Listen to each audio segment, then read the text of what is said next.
महादेव के चरणों में प्रणाम, सब देव लोग के चरणों में प्रणाम, गुरु भैया के चरणों में प्रणाम, शिष्या बहन के चरणों में प्रणाम।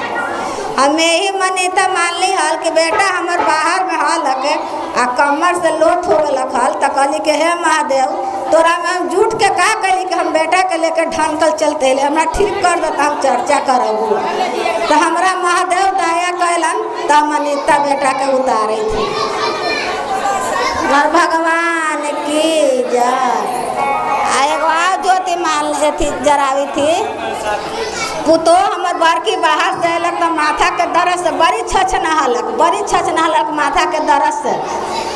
तो सीटी रेज कहली कि हे महादेव सीटी रेज करैलक हमर कुछ बीमारी ना निकाली हम महादेव, तो तोरा हम चर्चा करा देव, तो हमार पुतो के कुछ माथा में बीमारी ना निकलक। तो वो चर्चा हम 2 गो ज्योति जार ले हिला। जय महादेव शंकर भगवान की जय।